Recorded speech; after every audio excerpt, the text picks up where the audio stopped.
credible threat of violence against your person, TJ. Good. I'm glad. So today we're doing a Bantersode, primarily, honestly, to test what the fuck we got going on here.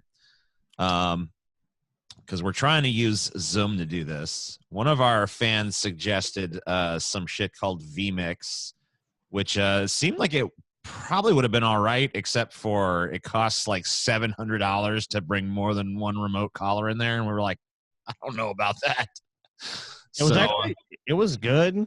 Yeah, but then we saw it was $700 and we're just like, if nothing else works, then we'll do it. Because it was an interesting program, honestly. It was weird. It was like it was very different. Like all of the fucking broadcast softwares I've used in the past, from like OBS to XSplit to Wirecast, have all kind of like operated on the same basic principles. But that vMix shit was like, we're going our own way with it. We got our own crazy system. And I was like, whoa, this is different. vMix will be better maybe for like a thing, because, it did have better titling. It did have better features in it. But I mean, like right now, $700 is just a ton of money. I started to figure it out. But ultimately that $700 was like, whoa, okay.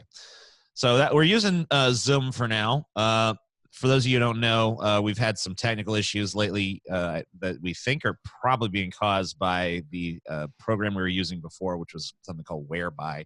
I don't know if this is interesting to any of you guys, but we call those technical issues internally, by the way, tejectional issues. Yeah. Tejectional. It's all my fault. Yeah. Anyway, there's a good chance, we're not 100% sure, but there's a pretty good chance that this will fuck up in about 30 minutes. There's a 40-minute timer going. So I mean, it doesn't matter. Yeah, They wouldn't even need to know that. I mean, if it cuts off. Then... Oh no, well, they'll see it. They'll know, and they can laugh. I just want them to be able to laugh with us and at us at the same time, if and when that happens. Yeah. I am recording a backup over here, so hopefully it's being recorded within Zoom and it's being recorded externally to another source. So whatever, just hopefully it all works out. It's probably not going to, because the track record as of late has been dismal, abysmal, horrible, and all that stuff. But whatever. I had the hiccups earlier, and Scotty scared me by saying TJ is in charge of the technical aspect of our show. Like, I needed to be scared out of my hiccup. See, why is that? There's nothing scary about that. Oh, well, not for you. Paul. You're in good hands, Paul. Not for you. And Paul came here today saying he wanted some kind of free blowjob, and Scotty's here now. So go ahead, Scotty. Okay. That's what I heard. I just heard that this is where free blowjobs were given. I can't give you a digital blowjob, though. You're going to have to come here in person. Oh, you could if you wanted. If you really tried, you could. All right. Okay. I'm trying to suck it. Damn. Don't suck the life out of it, yo. He's going at your dick like a fucking Dementor or something. Yeah. Like a rabid chihuahua going at a fucking doggy biscuit. Oh, God. Whoa. This is the weirdest head I've ever gotten. But it seems really weird. Don't get a blowjob from Scotty. It's not good. Isn't that's how it's done, right? Yeah. Yeah. Sure. Sure. Right? Don't change a thing. You got your own unique style. No, TJ, you know what? I wanted to ask you something. So I was thinking about this. Okay. I don't give you a lot of shit for like, oh, you'll never quit smoking cigarettes or whatever. Uh-huh. I couldn't think of this, so maybe you can prove me wrong. Have you ever quit something that was like a bad habit? You say you famously have no willpower and all that, but I want to be objective, like as much as possible. Have you ever quit anything that was bad for you? Let me think. Or just a bad habit in general, I guess. That was detrimental. I guess that I eventually stopped pissing in like cups, and bottles. Okay. That were just around the house. I will say that's an improvement. I'll acknowledge that as an improvement. So yeah, there's that. That I don't do that anymore. Every time I try to throw that what I thought was a Burger King cup full of soda at you and turn out to be a cup. I've never seen TJ like do a Matrix move or like dodge faster in his life. Like, me and him got in a fight about some stupid shit that siblings do, and I just, like, took a lid off and I'm gonna throw this fucking soda at it. She's like, no! I fucking, like, tossed it at, I just tossed it full force at him, and TJ is like, I've never seen him do this before or after this in his life. He literally, like, leapt, like, 4 feet to the side and, like, pretty much dodged all of it, and, like, only, like, a few droplets hit him. But what the fuck? And it's like, that's a cup of piss, you fucking moron! Like, you're the idiot because there's a cup of piss laying I'm like, around. Whatever, Paul. I know for a fact that you've done this as well. So When I was a fucking teenager. this was when I was a teenager. Okay, well then, you know, neither one of us is Hey, culpable. but Paul, here's the I thing. broke it. So He did it in my room because I had a fucking internet connection. I don't know how I scammed the way to having the internet connection in my room, but it was. So TJ fucking had to walk all of like 5 feet to a bathroom because it was literally like a hallway. There was like one bedroom, then it was my bedroom, and then the like facing this way was a bathroom. So it was like he would have to walk like 5 feet to take a piss. It wasn't even. And like he would sit at the fucking internet and just pee in cups and shit. Yes. Yeah. Oh, dude, it was nasty when they actually pee in like. See, the cup thing you can kind of understand if you're just super lazy, but man, he used to pee in glasses too, where you just see like a glass of fucking TJ's old fucking crusty piss, just like. Yeah, I mean, I can't make too much fun, dude. My own grandmother got drenched in piss because of me. Oh, Paul, that's fucked up, dude. You got your grandma drenched in piss. Drenched in piss. Like down, Absolutely fucking drenched. like poured on her head, drenched in piss. Yes. She was cleaning. So, like, I got kicked out of my house, right? And so I didn't really get a chance to clean up or anything. It was like, you know, overnight, you're moving. Yeah. Pack a bag, you know, you're moving. And so my grandma moved in with my dad and went through and started cleaning up my room. And she found some obnoxious fucking shit, dude. It's horrible. There was a pizza box under my bed that was filled with condoms. Oh fuck, dude. Like wrappers and just used condoms that I'd, you know, just wadded up and thrown in there to get them out of the way, you know, so I could fill up another one. There was we're using them for jerking off or for getting laid. No, I was actually getting laid. Okay, well, fair enough. Good for you. Yeah, like I'm not bragging or nothing, but by the time I was actually kicked out of my house, I was fully getting laid. Fully on the daily getting laid. I need to know dudes that would saving the condoms. that would fucking buy condoms and beat off and like, yeah, it's fucking cleaner, and it's like it's a waste of fucking money, dude. I have never jerked off in a condom. In fact, I hate condoms. They suck, but whatever. Yeah, they were way more tolerable when I was a fucking teenager. Let's put it that way. Sure. So there was a ton of that type of shit laying around, but the worst thing that happened was up on the top of this like bureau or whatever the fuck, I don't know what to call it, like one of those taller cabinet kind of things that you put jackets in and shit. Oh, okay. Yeah, like a wardrobe. Yeah. It was like a small wardrobe that I had in my room. For you young kids, that's where people used to put their clothes before they had closets. Yeah. And up on top of it, there were some old fucking, you know, Wendy's cups and shit sitting up there. And she didn't know this, but those cups, and I didn't know this either because I'd clearly forgotten, but those cups, they did not have flat old soda in them. Let's put it that way. And they were the old waxy paper cups. Right? So they had sat there for a while and just basically turned to mush. They were like big giant cysts just waiting for somebody to fucking pop them and pour their fucking moldy piss out onto the world. And my grandma was just like cleaning up my room and reached up there to grab one of those cups to throw it away. And she pulled that piss cup out and it just like came apart in midair and piss went all over her. Damn, the piss ate through the cup.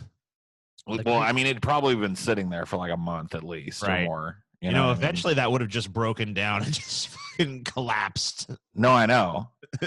And I wish it would have, honestly. That would have been better than my fucking grandma getting a face and head full of piss. Your granny got... My poor granny. You fucking pissed on your granny, dude. So, yeah, that was pretty embarrassing. I always say better be pissed off than pissed on. Yeah. I think she was probably... I don't know, was your grandma mad about it, or was she kind of just like one of those grandmas who were like, it's okay, I got drenched in your piss? I have no idea, to be honest with you. I don't know how she felt about the subject one way or the other. Yeah, you're not going to ask that question. No, I'm not going to bring that up when I see grandma. You know what I Grandma, mean? how did you feel when you got soaked in my piss? I mean, you know, grandma was soaked in my piss. I love it. So, yeah, Very that's pretty powerful. fucking horrible. How many people can make that claim, dude? Hey, have you ever soaked your grandma in piss? No, not me. Well, you haven't lived life, then what can I say? You ain't lived, boy. Man, that's fucking horrible. Yeah, you're a bad person, Paul. I really am. You Dude. covered Nah. your granny in piss, dude. What the fuck? Yeah. I don't mean, know I'm anyone else a pretty who can say terrible that. person in general. I don't know Right. anyone else who has a story about their grandma getting drenched in their piss. So I really Oh don't. my god, dude! I remember we used to. I remember like we used to have like we lived in the tinderbox. I would sit at the computer doing something, and always hear Paul. So that's back when you were with Ashley. There was one thing. I don't like to reveal too much about people's private shit, but the one thing I always heard Paul get bitched out was Paul would never put his clothes in the fucking hamper, dude. Oh. Like, oh my yeah. god! Dude, like every time, it was like, Paul, put your your jacket doesn't belong there. The hamper's literally 2 feet away, and Paul's like, "Mer." Like, I have a pathological aversion towards putting clothes in hampers.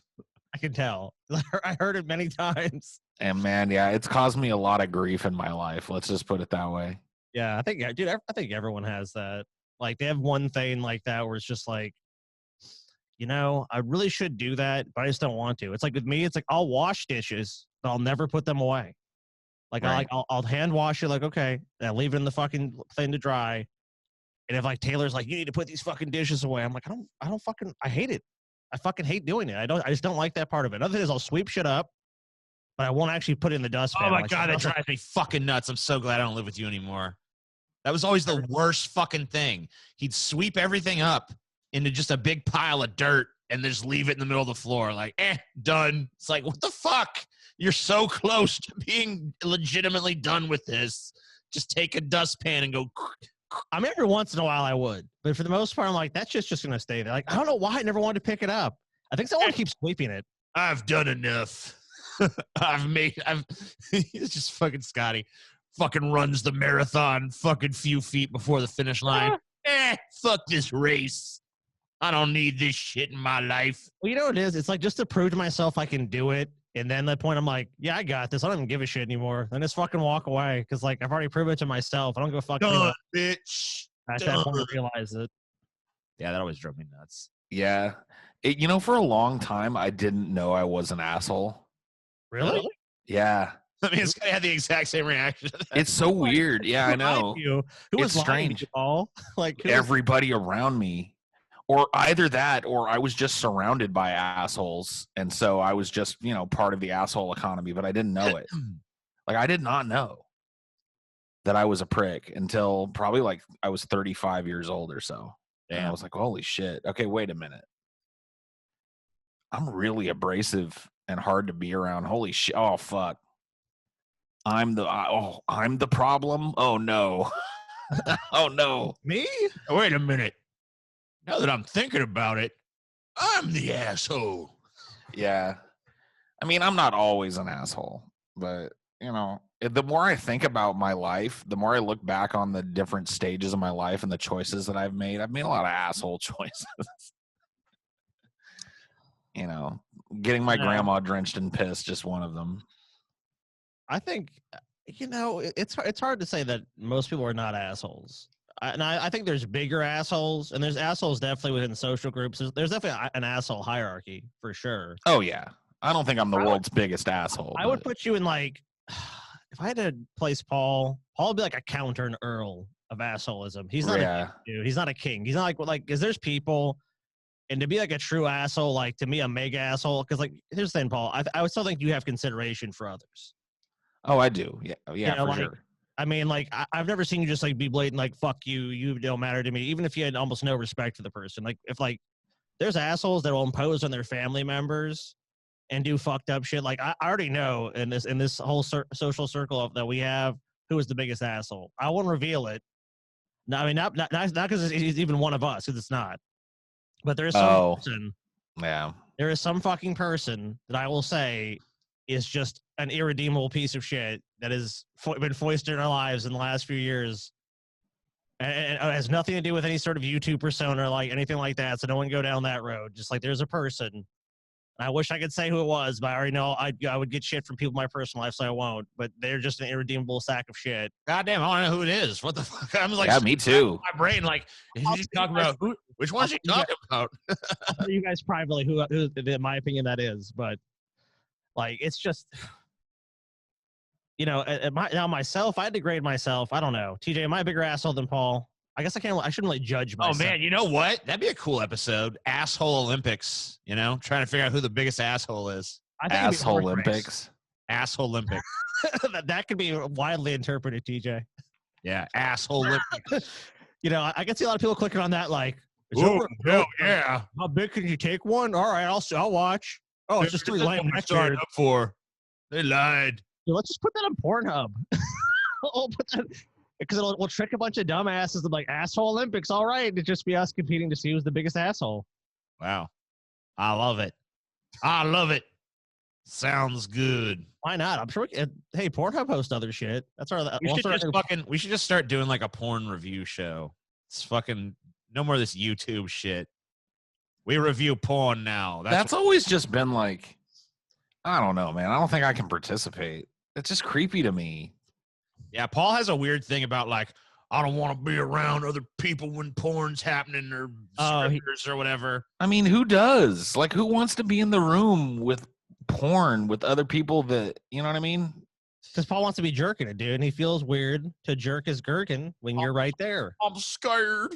Well, it's not only that, but it's just knowing that everybody else in the room wants to jerk their gherkin too. It's just like, go do this privately. That's kind of how I feel about it as well. It's like, if I want to beat off, it's like I don't want to beat off in front of everyone I know. I don't want TJ's big old fucking mug looking at me. Look what you got, Paul. Get me out of this nightmare. Come talk to old TJ. Take me back to my fucking. Give me a little privacy, man. No, you don't get private. You give a shit? Do you want to jerk your fucking little thing? I wouldn't whip out my dick and start jerking off, but I don't really mind other people being around while some sort of like sexual display is happening. And I don't even know, like, how do you review porn? You just watch it, be like, you know, I thought the anal gape scene could have lasted a little longer, and but the blowjob scene went far too long. It was interesting at first, but you know, the more it progressed, the more I was like, all right, yes, we've seen your deep throating skills. You know, frankly, I've go for it, TJ. Yeah. No? This is your calling. You go for it. Because I wouldn't even know how to tackle reviewing a fucking porn film. All right. Well, maybe I'll look into it. Dude, you can review. I don't even know if that's the thing that's done. Okay, review some, like, if you do it, VR porn, dude. Let us know if it's worth it. Is it worth it to upgrade your VR system? Yeah, get a virtual blowjob and report on that. All right. Yep. Nope. Dick still flaccid. Not feeling that real. Yeah. Give us a live flaccidity update throughout the video. Get some scientists, attach some shit to your junk, and they'll be all like, TJ's arousal level is quite low for this video. Still at, I'd say 75 to 80% flaccidity at this point. But, you know, we're slowly creeping up towards rigidity. All right. Increase the witness factor by 10%. Oh, we're seeing an increase in hardness immediately. It's starting to get creepy. It's just starting to become creepy. You're too repressed, Paul. You're too American. You need to get that American. I still remember when I got into TJ's car, there was like some fucking brain. There was some porn thing like your Bluetooth connected, TJ, to like the car, and it was all like giant dildo T-girl ass or whatever. I was like, or I took a picture of it, dude. So like, if TJ ever denied it, I'm like, I've got a picture of this shit. Why would I deny it? I don't give a fuck. Yeah, there'd be no point. I'm not saying because like of your sexual fetishes or anything. I'm not saying like that. Just denying that you would fucking had left it on there. I don't care. Luckily I didn't have to hear it. That was about the best thing about that. It was like it was connected, but he wasn't playing the video, which kind of gave me an idea what TJ's just watching all the time when he's in the bathroom. So he's not actually like looking at social media. It's like porn. Giant dildo T-girl ass.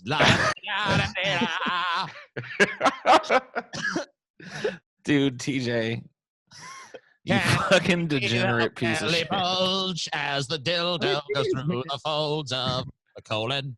He just made it clear I'm being a degenerate, though, so I would expect nothing less. And I got on there and it was like vanilla sex. Then I'd be like, what the fuck, TJ? That'd be actually TJ embarrassed. You want to know if TJ was embarrassed? It was some cookie cutter shit. Then I'd be like, that's when TJ would actually missionary sex in in bed. No nudity. You know, it's like, TJ, how do you under the covers for the express purpose of sexual reproduction in the name of our Lord and Savior Jesus Christ. Well, now you're starting to get me aroused. Now you need to. Oh shit, Paul's puritanical side is coming out. Like, oh yeah, I like that sanctified sex. You know what I mean? Very reserved. Oh, yeah, they're very reserved. Oh, do they want it? Oh, they want it, but there's a longing that they can't quite fulfill. It's like a Jane Austen novel. Paul's like, oh my god. I'm rock hard right now. Yep. I just have, I have older tastes. I was born in the wrong generation. You know what I mean? Yeah, you're too prudish. So prudish. Should have been a Victorian gentleman. I can see that. Paul is kind of old-fashioned. The hottest thing on a woman is the ankle. People don't realize that about Paul. Like, when Paul wants it to go back to like chaos and just, no real civilization, that's us kicking it old school. That's how humanity was for a long time. I always want to ask Paul, because I feel like there's like this thing, and I don't know if maybe I've asked him about it before, but I don't think I've ever got a satisfactory answer. Because half the time he does this fucking, this Ted Kaczynski, like, fucking primitivist kind of like shtick where it's like technology has doomed us and and industrialization was a mistake. And then the other half of the time he's like, what we need is a fucking AI controlled super technological future where we all live within a matrix of pleasure. And I'm like, all right, which of these do you fucking want? I don't know. I don't know the answer to that. Like there are two options for a post capitalist society or whatever that I see and that I think would be equally interesting to explore the ups and downs of. Gotcha. I think it's actually a fairly logical position. I'll tell you why. Because one is Paul foreseeing civilizations collapse, and it's like, well, this is if civilization collapse, this is what I want to happen. And the other half of it saying, okay, well, if civilization succeeds and keeps going on, this is what I would like to happen. So it's like a contingency for both sides or whatever, right? Well, okay. Well, it's fundamental to Paul's worldview. But I'll be honest with you. I lean towards the technological society. I think personally, if I lean towards either of them, I think that technology could unlock something like a utopia, and that it's not as far-fetched as people think that it is. But I also think that technology misused and misapplied could doom us. I mean, it has the same power going the other way. It has the power, this great power of, possible positivity. But it also has this, equal kind of balanced negative side that if it's not used properly, if it's used to exploit rather than to uplift, it could doom us for sure. I think we're quite a ways down the doom us path now, to be honest with you. Oh, yeah. Because as it stands right now, technology is pretty fucking nefarious. It's used against us, and it's used to collect data about us, and it's used to enthrall us with stupid, meaningless games so that it can advertise things to us. Well, it's primarily used for exploitation at this point, because that's inherent to any sort of capitalist system. Not to mention that somebody. Not to mention, like, not going to make money off nothing. The level of industrialization that we have on the fucking pretty much entire surface of the planet at this point is destroying the environment. Even if you're a fucking idiot climate change denier, you can't deny it. Just like the air quality and shit like that is just piss poor. Yeah.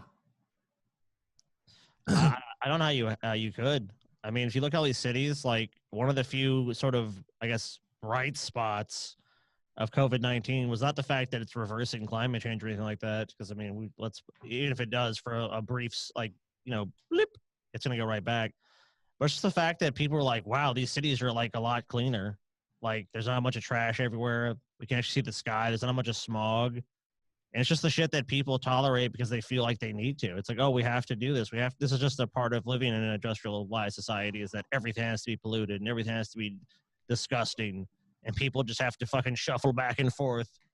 Like that's, and I think if there's any positivity about this, maybe people can realize that you don't need that in your life. It's not necessary. So it's not necessary for a society to be functional. I mean, it's that kind of thinking that I'm constantly arguing against, because not only do people not really allow themselves to examine how bad things really are, but they're unwilling to even think about possibilities for something totally different.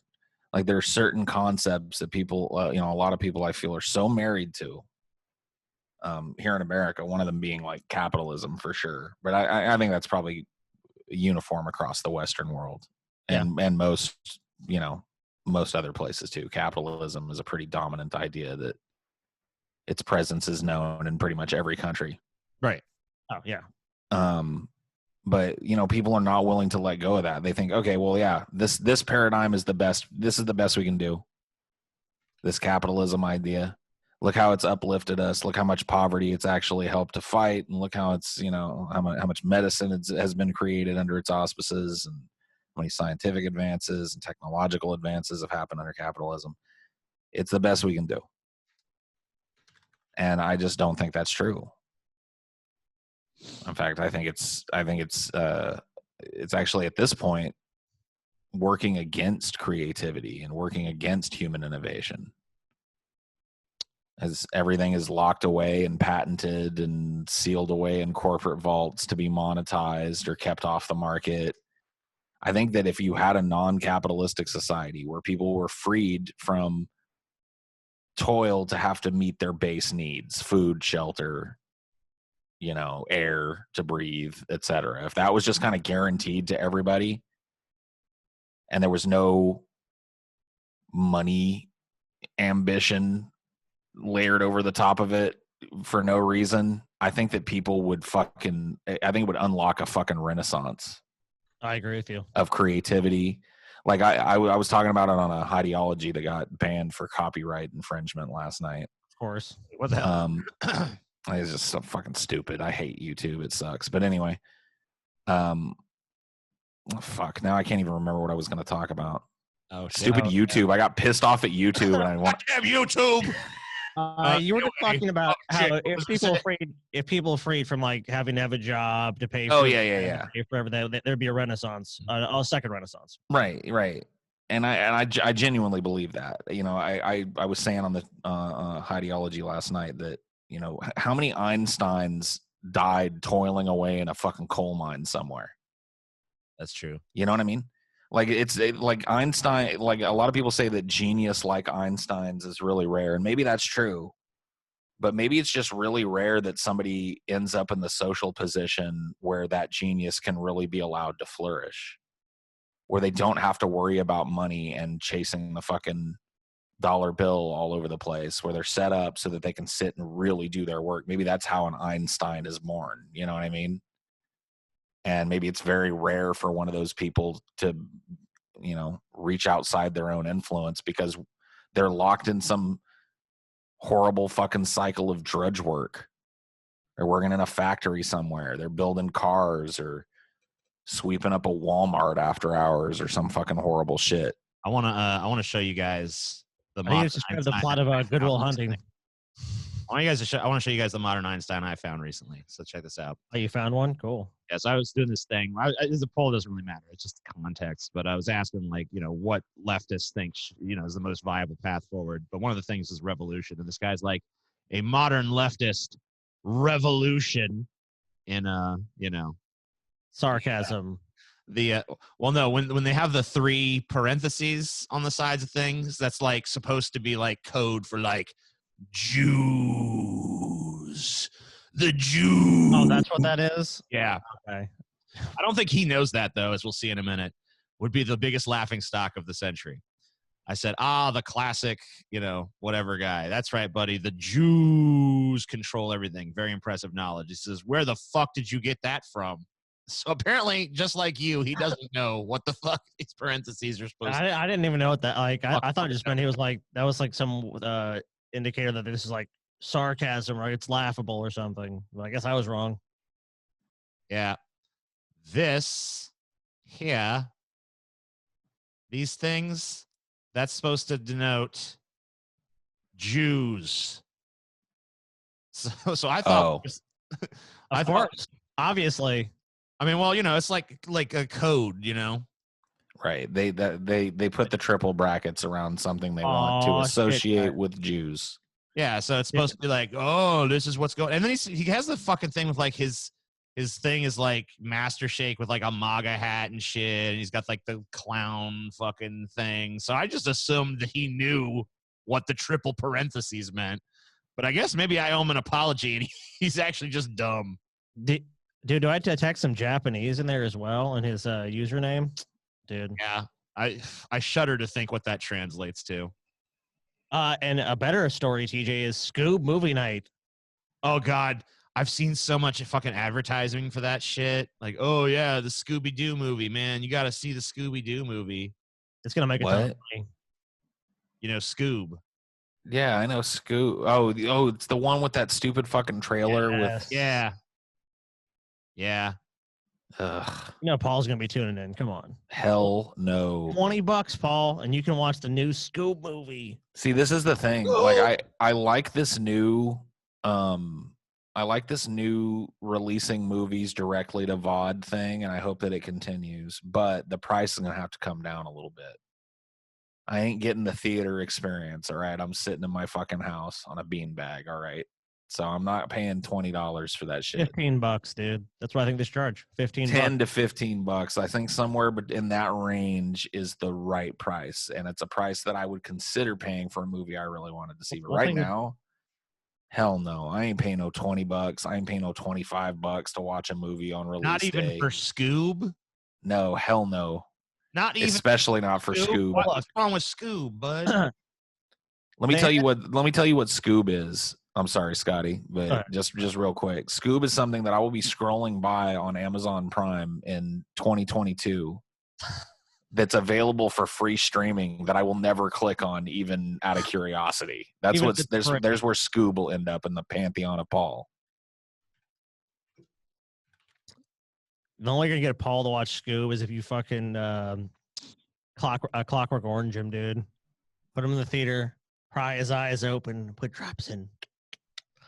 Now, I was going to say that, I mean, if you think about it, most fucking movie theaters charge you about $15 if you go to a non-matinee. That's about standard now. Maybe some people live in places where it's cheaper, but probably more expensive. So it's like $15. Like, they're not paying the guy that I'm sure they're paying Amazon Prime something or whatever, or Amazon or whoever they're selling it through. So $15 is probably pretty much what they were making before. So I think that's a fair price. I mean, $20 just seems greedy. Yeah. That's like going back to DVD prices. Like, oh, it's $25.99 for a DVD. It's like, man, they paid fucking $2 for this fucking thing. Because it's like they're trying to get the popcorn price out of me. Because most movie places, it's not $20 a head. It's like $15. Very rarely. And then you end up spending $25 because you get popcorn and the soda. You know what I mean? I usually go to matinees and shit too, so like that's usually cheaper. Like well, back when I went to movies, I mean, I'd usually go to like a matinee. A lot of times if you go to matinees or if you just wait until a movie's been in the theaters for a while to go see it, you'll catch it on a cheaper price day or whatever the fuck. I'll sneak my own snacks and stuff, Where we live around here, the best theater around here is Movie Tavern, and every Tuesday is $5. Well, before all this shit happened, was $5. $5, yeah. I always go. It's like, dude, because I mean, like, why spend fucking? If you have two people, normally it's like $30 or $10. So you save $20 just going on a fucking Tuesday. Yeah. So I feel like they're trying to get that. I feel like they're trying to get that popcorn and soda money out of me, but I ain't getting no popcorn or soda. You get my drift? Right. Yeah, I think just strip it down to the actual price of the goddamn movie. They need to have like little fucking popcorn and soda kiosks across America, and when they see that someone's ordered the movie, they should immediately send out a driver with popcorn and soda to deliver it to your house. I mean, just use the current, DoorDash, Uber Eats infrastructure or something. Like just like when you order the movie, you get free fucking amenities that will come, within the first 30 minutes of the movie. Yeah, order the movie 30 minutes before you want to watch it, because as soon as you order the movie, an Uber Eats guy is going to bring you a 2-liter of Coke and a big buttery popcorn. You know? That's big old bag of fucking popcorn, dude. Like, why not? Just fucking give that extra value to it. Yeah, we're going to provide you with fucking the movie theater experience. Here you go. All right. You order it and a little timer comes on. Maybe it even shows you some previews and shit while you're waiting for the popcorn guy to get there. Yeah, maybe it make even more does money. that fucking annoying thing it does before movies. See, No. this is a $1 billion idea we're talking about right here. Yeah. Them actually treating the home viewing experience as a movie experience, partnering up with DoorDash to bring you some fucking popcorn or Twizzlers or whatever it is you want to eat. You can even be part of the menu when you're fucking ordering the movie. Like, yeah, what snacks would you like? Right. You order the movie and then you go through the DoorDash menu and you pick like, and it's got the normal theater shit up at the top highlighted. So you're like, you can select popcorn real easy. But if you want anything else, it's DoorDash. You can order whatever. And then a fucking timer starts that's linked to the DoorDash. Like your movie starts in 45 minutes. And then, it plays some fucking previews. And I think they should just make the popcorn free with the price of the movie and then you pay for like the extra. well, that should be a package. That could be a package. You know what I mean? You could get the base package where it's just like, it's cheap. It's the cheapest one and you get nothing. Just the movie if you don't fucking want to go in for all that other stuff. But I mean, like if you want, like, let's do the full cinema experience kind of package, This is $1 billion idea. Yeah, I told you. I loved all the shit they tried Why to are do. we so much smarter than everyone else? I don't know. That's painful, man. Goddamn. I hate all my good ideas being ignored by a world that's far stupider than I am. It's pissing me off. Anyway. You remember those? I think I'm the biggest asshole just because I say things like that. No, I don't think you are. You're a pathetic asshole, TJ. I'm a bigger asshole than you. I'm a bigger asshole than you, bitch. Maybe you're a fatter asshole than me. You want to have a fucking asshole off? I think we all need to. This is going to get gross, isn't it? Yeah, it's gonna get real gross. It's going to get shitty. It's going to get salty. We're going to get fucking angry, potentially violent. I mean, obviously, we're not in the same location, so that saves TJ's ass right there. But an asshole off, dude. Yeah. Everyone has to tear their asshole off their body. One asshole off. Staple it to a table for comparison with the other assholes. I'm counting several hemorrhoids on TJ's. Only 6 on Paul's. 5 on Scotty. I'm pretty sure that she just got the biggest asshole, though, dude. Just simply because of the fact that look how big he is. He's like fucking 6'6". She's probably taking some monstrously fucking strange shits because he doesn't eat enough fiber. It's probably like, that thing's like a fucking anaconda trying to pop out of a fucking like little hole. You think he shit some aliens out? I'm pretty sure he does. I don't know. TJ, do you have liquidy shit or do you have fat shits? Neither. Really? You're just kind of, you have like normal? Really? Huh? No, I mean, not normal either. I don't know. I don't know what's normal with shit. Who knows? I mean, I don't know. Well, there's like a whole stool chart you can look up. Here's what I know. Okay. So if I sit down on the toilet and I'm like, oh my God. Oh God, why? No. If that happens, then there's like this in the toilet bowl afterwards. Damn. That's... If I sit down and I just like go bloop, bloop, bloop, then I look in the toilet and it's just like a mountain of fucking shit. I'm like, what the fuck? Why does the little rabbit turd, why is that the struggle? But then this fucking mountain of shit is just like, bloop. Soft serve, dude. It's not even soft, though. It's like, you know what it's like? It's kind of like shale. It's like shale? Like shale, kind of. That's not good, TJ. Go to a doctor. Shale. I got my shale shit coming out. Shale shit. Am I fucking saying this right? Yeah. Gross, like dude. I don't think I've ever seen anyone top fucking... Okay, here it is. I found the picture that kind of encapsulates what I'm talking about. Oh, no. Shut up, Paul.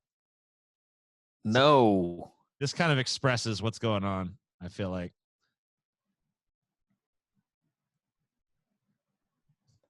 Yeah, this is what I look. This is what I look in the toilet bowl and see, like a bunch of stacked like this shale shit in a shale-esque formation. You know? What the fuck, dude? What? You shit like a cow. Shale shit. That's like what cow patties look like. Yeah, I guess I shit like a cow. Because it just plops down, you know what I mean? And it makes all these little layers of plop. Yeah. And then they all stick together. Say, though, that fucking dude, Stevie, as far as I know in our family, is the king. Like, I've like literally seen like the toilet was been clogged with the turds. It was like this. I kid you not.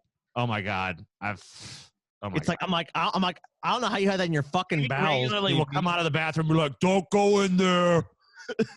I gotta get a coat hanger to break it up. It's like, oh no. No. Some people, dude. Some people just have massive fucking shits. Because he holds his shit for like a week. That must be it, dude. And only shits when he's like, all right, I guess I have to shit now. I must empty my bowels. Goddamn, like 3 foot long.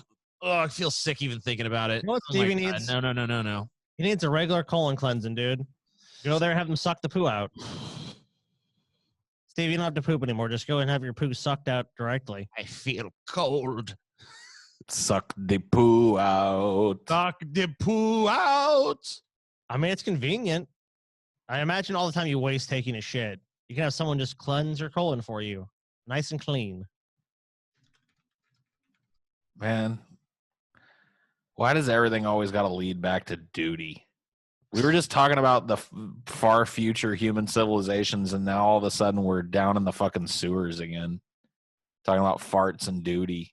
Where we belong, in the fucking sewer. What is the allure? Because I'm not pointing any fingers. I went down the primrose path willingly and gladly along with everybody. You know what I mean? But what is it about? What is the allure of this kind of like purient shit? I have an idea of why. So I think I know what happened here. So we started off the show, and we kind of got started off on like the topic of piss. Uh-huh. So it was like down here in the gutter, and then I fucking was like, "Yo, Paul, what about it seems like part of you's got this futurism thing, and part of you's got this primitivism thing," and then the conversation went up a little bit, Right? And then we somehow got to like how the movie theater industry should handle these home releases better and like include snacks and stuff. And then we got bitter because our ideas were not being listened to. And then it was down to just like, let's talk about shit, So Got it. So that's been the arc so far. It's like a perfect pyramid. Started with piss, got lofty for a second. Then we got bitter at our own loftiness and went back to the safe topic of shit. That makes sense. So that makes sense. It's the piss, intellectualism, shit triangle.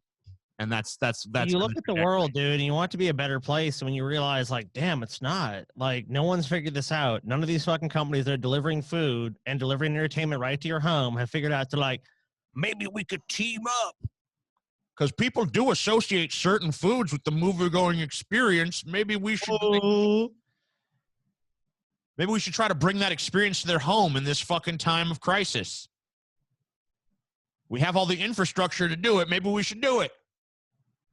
Nope. This hasn't even occurred to them. These fuckers in charge of this shit hasn't even fucking crossed their goddamn minds to do something like that.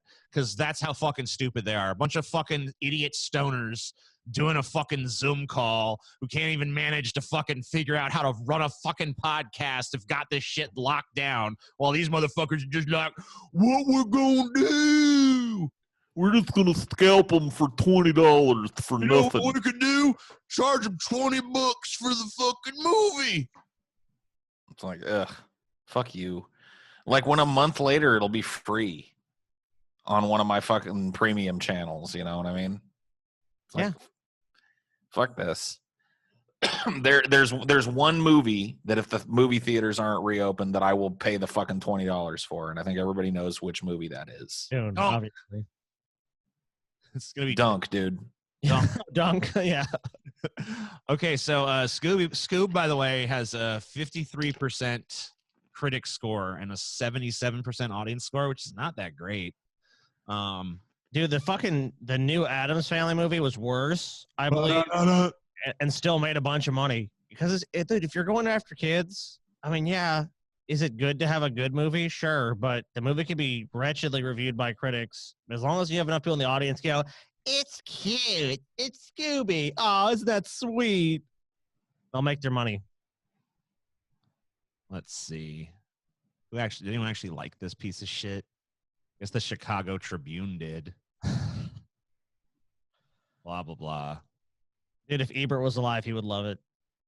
Well, he'd be disappointed to know that Christy Lemire, who's doing reviews for his site, did not like it. She called it a confounding and convoluted origin story to a pretty straightforward Saturday morning cartoon. Yeah, convoluted is not something you want to hear about a fucking Scooby-Doo movie. No. Yeah, no. In fact, convoluted is something you rarely want to hear about a movie. Like there's just very few movies that manage to be convoluted and great. I do like some convoluted movies. So, like, an example of at least two. I can think of two offhand that I like that are very convoluted movies that I actually enjoy them for. I think for the convolution. So one would be both time travel movies, oddly, although not as much the first one. The Bill and Ted's, not the fucking Excellent Adventure, because The Bogus Journey, really convoluted. The Bogus Journey, though, that is one convoluted ass movie, and I gotta say, it kind of works for it. And Back to the Future too. So two sequels to 80s movies embrace this really super convoluted plot to the point where, like, you know, I think some people, if you like kind of deviate in your attention for a moment, you're kind of going to be like, what the fuck's happening again? But it might be all the weed you're smoking too, TJ, as you watch Back to the Future too. What happened? No, I mean, I've seen that movie 300,000 times. I know. So I kid you, TJ. But I was watching it with Chelsea last night, and she was like, wait, was that the future? It's like, no, damn it. That was the alternate version of 1985 that was created when Biff stole the time machine. You know, it's like, oh, yeah. Right. I feel you. So, you know, like, it is pretty nerdy. Yeah. So I guess I kind of like a convoluted plot every now and again. But Scooby-Doo definitely should not have a convoluted plot, right? It's supposed to be like, oh, that's the shrieking banshee. Oh, it turns out it's some villain trying to scare everyone away from the goal. Well, I mean, this is the problem inherent to making a Scooby-Doo movie. Because, yeah, Scooby-Doo was a cartoon, so it was very simple. It was a cartoon to make kids laugh. And it was a stupid, predictable plot every time, and there was always a villain, and they unmask him at the end, and it's somebody that was... Old Man McGreedy. Right. Like, you know, I'm not serious. It's a procedural. That's what I meant to say. It's just like this. Every episode's the same. They go into the town. There's a problem. There's some fucking monster. They unmask the guy behind the monster who benefited somehow from whatever happening. Like, if we scared people off in the mine, I would get all the gold. You know, whatever bullshit. By the way, can we just talk just ever so briefly about how stupid the plan is of these people? Like, if you find some like gold or something, or like some minerals, or like you got a counterfeit money operation going on, or whatever it is you're trying to scare people away from, like, dressing up as a ghost or a monster is a terrible fucking idea, because that does not repel people away. That attracts people. People want to see a monster or a ghost. I mean, like, there's like fucking 1,001 TV shows about like, we're gonna find the chupacabra or the whatever the fuck, you know. Oh man, talk about scams. Because like Steve and Stevie love to watch those shows, so I'll watch them with them sometimes. I'll be over there. I'm like, okay, I'm gonna keep an open mind. I'm gonna see if I see anything that looks like Bigfoot, and it'll literally just be like, these people are such bad actors. Me and my 8-year-old son was gonna go walking through the woods in Montana, and then they'll be like, of course, not the narrator, like, this forest range covers 1.5 million square miles and has had several instances of cryptids being spotted. So we go for our walk, and then suddenly we saw some figure. It looked like a humanoid, but bigger and faster. And then you look, so they build all up, and they'll show the video, and it'll be like 30 feet away, there'll be a blur, and it'll be like a hand moves. And it's like, okay, what is this? And they're like, how can you explain that? And I'm just like, it's a fucking dude in a fucking furry, like, it's like a fursuit or something. Or it's a dude in a gorilla costume. It's like, and he's fucking 20 feet away, so all you see is his hand, and you don't know what it is, and it doesn't make any sense to your mind. So you're like, I don't know. It could be anything. We almost caught him anything. again. Almost caught Bigfoot for the fucking 12 million times. There's like 10 million shows. None of them are on big networks. Maybe like, I guess, unless you consider sci-fi. I think one's on the somewhere on the sci-fi channel, but they're like on these bullshit fucking little TV networks you would never watch unless you're just like, you have 500 channels and you're just bored out of your mind. Like one's on like, you know what really loves the channel loves to host those is travel channels. Like, they're like, in search of the chupacabra.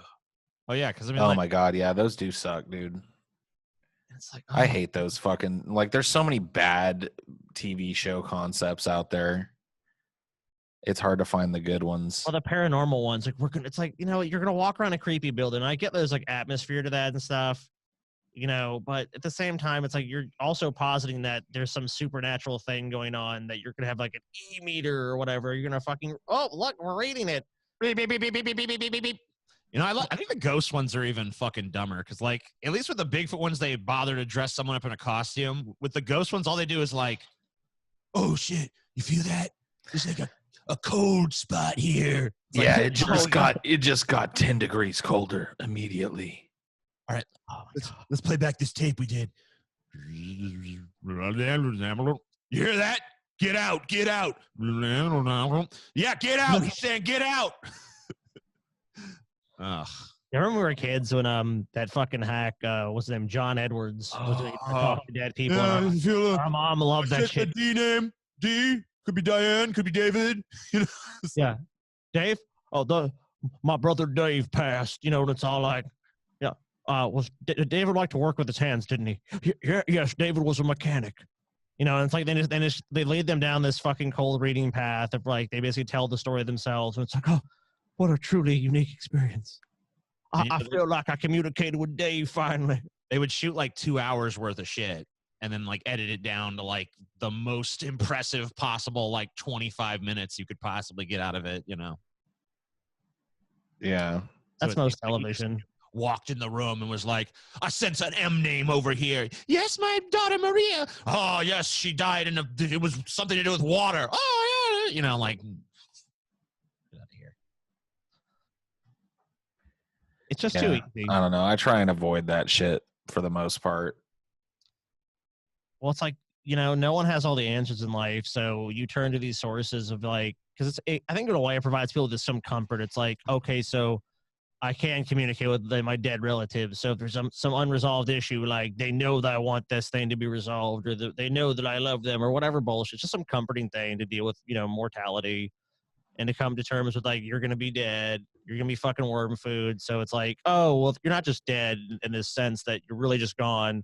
There's some like spirit or force, you know, like a force ghost, like, good job, TJ, you know, whatever. Ah, yes, I have transcended the mortal plane.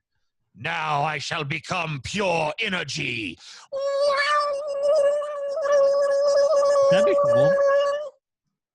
I want to be like a photon torpedo, dude. Blow up some fucking ship. Yeah, that would be cool. It's like, you know, I don't want to be some lame energy doing like, I'm energy. It's like, no, I want to be doing, I want my energy to have a fucking purpose. Like the fucking Romulans show up and it's like,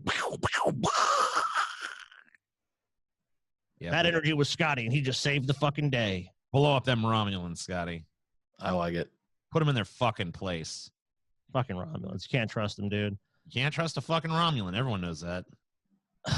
Damn, dude. It's like, it kind of sucks in a sense because all this fucking COVID shit, dude, that we don't have any. It's like for so long with all this entertainment shit going, at Dune to look forward to. And it's like, is Dune even still? I mean, I know it's still being made, but I mean, it's obviously going to be delayed significantly. Dune movie news.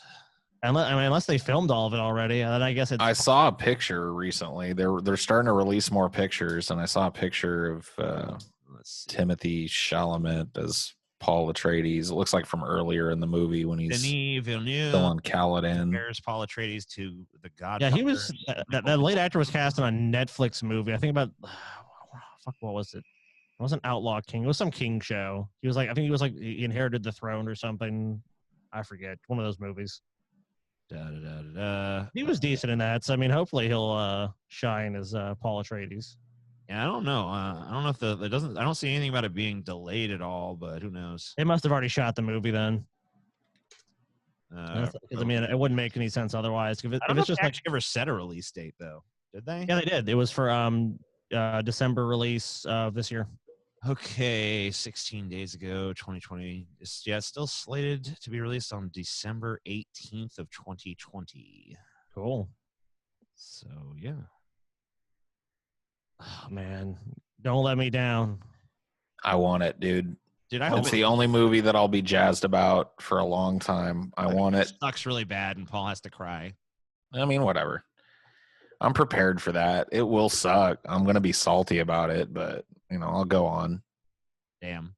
But I just think that the option, the possibility that it's gonna kick ass is worth, you know, the build up. No.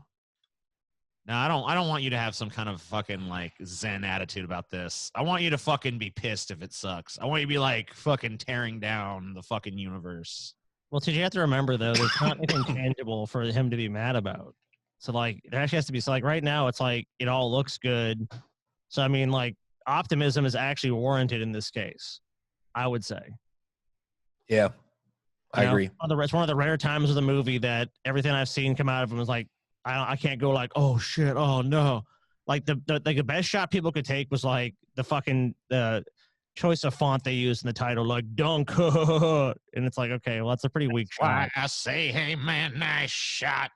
I mean, we live in a world now where if they put out dog shit, dude, the internet would have ripped it apart in about 2 seconds. It'd been every person been like, dude, it's gonna be the worst thing ever. Dunk. I want to see Dunk. I'm ready to see Dunk.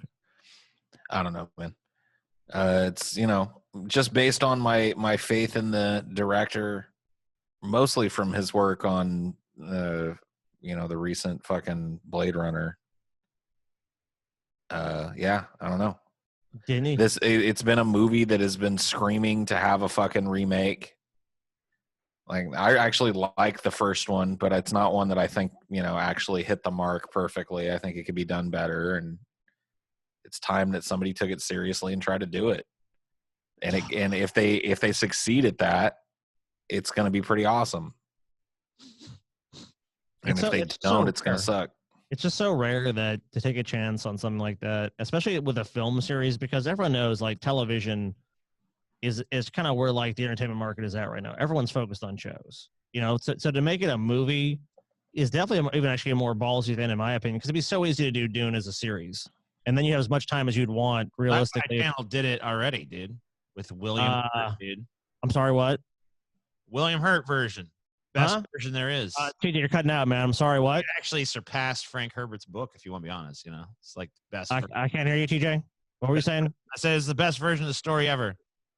Oh, unsurpassed. Can you look forward to the new Dune, TJ? And you've never seen a sci-fi original series claiming to be Dune? All right, me too. And that's garbage. You're a real dude. jerk, Scotty. You're a real goddamn jerk. Huh? I can live with jerk, dude. Why are you such a jerk, Scotty? I don't know. The world's made me this way. Why are you such a fucking jerk-ass bitch? You know, TJ, you and I aren't so different. You're a crude person, Scotty. You're crude, you're vulgar, you're vile. Churlish. Yeah. Churlish? Churlish, Scotty. I'd be offended by that if I knew what it meant. Churlish. You're a churlish, goddamn churly motherfucker. I'm going to look up churlish. I don't know what that fucking means. You're a churlish. Rude in a mean-spirited and surly way. Cool. Oh, yeah. Scotty's churlish as fuck. That's Dude, true. I'm definitely churlish. Scotty, you fucking churlish, mate. I hope I have that conversation someday. Someone with a British accent comes and tells me, you're churlish. And I'll be like, all right, thank you. Now I know it's official because you have a fancy accent that told me so. Yeah, you're churlish, bitch. You're churlish. You're churlish. I just be like, you're fucking ill-bred, Scotty. But if you have David Attenborough go like, we have the same breeding. Somehow I'm well-bred, but you're fucking ill-bred. Oh, you're ill-bred, TJ. You're loutish. Ungentlemanly. Yes. All things that describe TJ. You're discourteous, Scotty. You're unmannerly. You're uncivil. Discourteous? You are, good sir, a discourteous whelp. All right. I'm fine with all those characterizations of myself. There's some pretty sick historical burns that need to make a comeback. Yeah, you guys called me a cream-faced loon every day for like 70 years. TJ, you are not but a cream-faced loon. Oh, man. Let's see. Here's 16 of the sickest burns in history. This is according to BuzzFeed, so I don't know. Oh, okay. So, I think it would be a good idea. Mahatma Gandhi, when asked what he thought of Western civilization. Damn. Boom. Pwned Western civilization. Done. Oh. Truman, Harry S. Truman, talk about Nixon. Nixon is a shifty-eyed goddamn liar.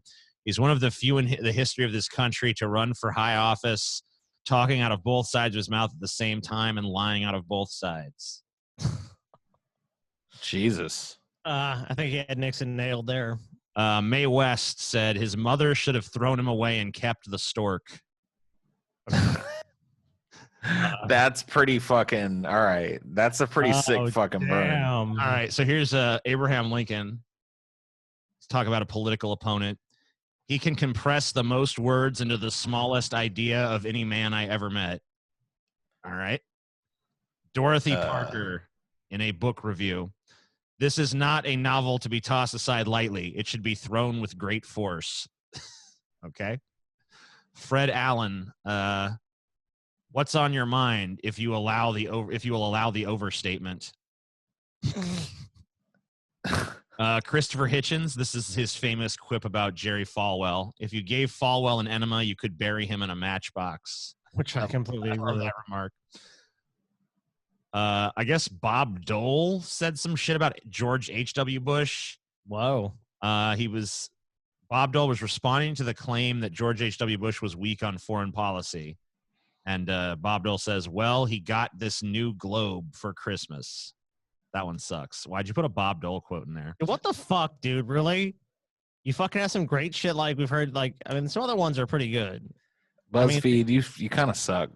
And you some of these are questionable. Yeah, some of them have been pretty good though. I mean, who the fuck quotes Bob Dole? Come on. All right, here's Mel Brooks responding to studio execs requesting changes to a film after a screening. We are involved in a business venture. We screen the film for you to bring you up to date as to the status of that venture. Do not misconstrue this as our soliciting the input of raging primitives. Jeez. Whoa. That's pretty fucking harsh shit right there. He's like, I don't give a fuck what your opinion is, bitch. You're just the money man. I'm the fucking artist. The movie was Elephant Man, by the way, and went on to be nominated for 8 Oscars.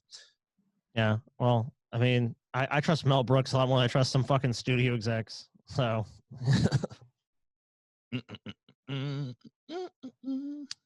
Well, so there were some sick burns on that list, and some not so sick burns. Here's a Beethoven one insulting a friend of his who is also a composer. I like your opera. I think I will set it to music.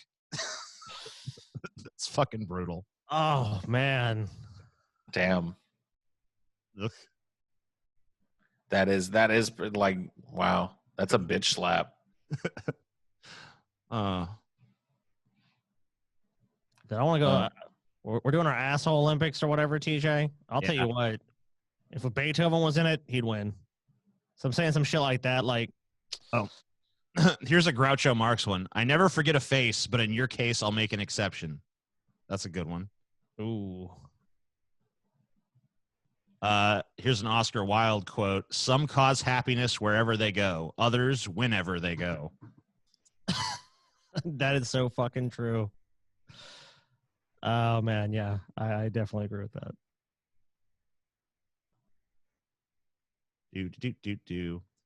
How's Roseanne Barr on here? I said historical. Roseanne Barr is not historical. Fuck well, up. I mean, maybe she had a sick fucking burn that should be historically remembered. Well, let's hear it then. You judge for yourself. Hold on, I skipped past it. Roseanne Barr. We were trying to get pregnant, but I forgot one of us had to have a penis. Oh, damn, that is pretty sick. She's talking about Tom Arnold there. Yeah. Yeah, that is pretty fucked. That's crazy. Saying Tom Arnold has a pussy. He's dickless. He's never proven to me otherwise. I don't know. You guys know who Nick Faldo is? No. Some kind of golfer. Anyway, he said, we were happily married for 8 months. Unfortunately, the marriage lasted 4.5 years. Oh, that's pretty. Yeah. That's just more clever than a sick burn. Yeah. If anything, he's just burning. Like, yeah, it's not really. I don't really think it's burning anybody. Let's see. Frankie Boyle. It's Frankie Boyle, TJ. It's terrible. Now read it. If it's bad, I want to hear it. You want me to read the terrible ones? Because a lot of them are awful. Yeah. All right. Listen to this fucking zinger. Frankie Boyle. Nobody thought Mel Gibson could play a Scot, but look at him now. Alcoholic and racist.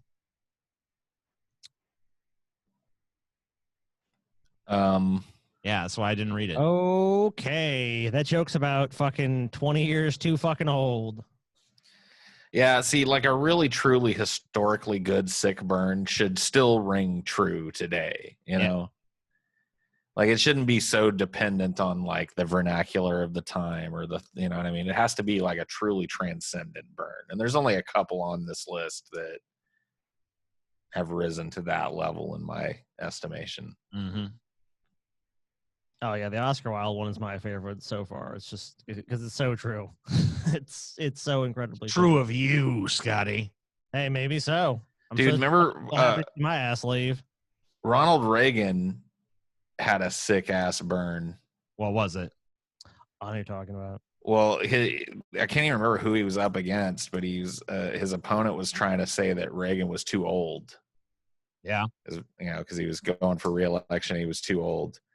And Reagan like addressed it at a debate with the dude standing right there, and he was like, you know, I want to talk about age in this campaign, and I absolutely think it's disgusting to make age a part of this. I refuse to make my opponent's youth and inexperience a part of this campaign. I will not. You know what I mean? I'm paraphrasing badly. Yeah, I remember the line. But he just like burned the dude out. He burned him down in the first fucking like opening salvo. You know what I mean? That's a pretty sick burn. Oh, but you know, let's not forget the sickest burn of all time. When Hillary Clinton was on the debate stage with Donald Trump, and she was like, "This sounds like trumped up trickle down." Boom. You know what I'm saying? I'm like Trumped up trickle down. Yeah, trumped up trickle down. Yeah, Pokemon go to the polls. Yeah. She was awful, dude. She's terrible.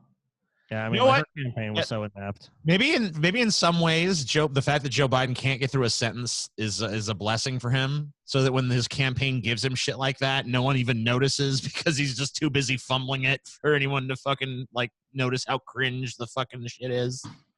Yeah. Can you imagine fucking Joe Biden trying to get through Pokemon Go to the polls? He'd butcher it somehow. And that's what they said, you know, they're playing the pocket mans. Well, I say pocket monster go to the place. You know, the thing. Joe Biden wouldn't be able to get through Pokemon go to the polls. He wouldn't be able to do it. It's just fucking, there'd be some fucking butchery of it, you know? Oh, yeah. It'd be a fucking national disaster, a national disgrace, and everyone would cry. And that would be the result. I just want to see the fucking debates, dude. I'm ready. I'm ready to see Angry Orange Man versus Grandpa Got Lost in the Mall again. That really is honestly the only thing I care about in the upcoming election. I want to see those fucking goddamn debates, dude. It's gonna be the best thing. It's gonna be beautiful, dude. Oh, it is gonna be beautiful. It's gonna be cringe fest. It's gonna be awesome. It's gonna be something that really further degrades and erodes people's fucking faith in the system. It's going to be a glorious day. Glorious number of days for humanity. Oh, especially like the town hall one. Oh, yeah, that town hall meeting is going to be that is going to be a blue ribbon shit show. Oh, and this time we're going to get like 1 million coronavirus questions like, what Dude. has the administration done and could do better to combat the plague of the coronavirus? Thank you, President Trump. Dude, what do you think the options? What do you think the possibility is that at one of these fucking meetings, Trump like starts his opening statement or whatever, was saying, "I would like to take a moment here to welcome a distinguished guest in the audience, a woman, a very passionate woman, very capable woman, Tara Reid. Would you please stand up?" And in the audience applauds Tara Reid at the top of the fucking debate. You know what I mean? And Joe's standing there with his bloodshot eye, shooting daggers at the woman that he tried to force finger bang. He did that to Hillary. He was like, "Hey, here are all the women that fucking Bill has made moves on." Yeah, this is the first debate will take place in September. Oh man. Oh, dude, even if Trump doesn't, I mean, obviously that scenario is pretty unlikely, but yeah, he'll September definitely bring it out. 29th at the University of Notre Dame in Indiana. Dude, Trump needs to start sucking Tara Reid's dick and get her fucking to come to do that, dude.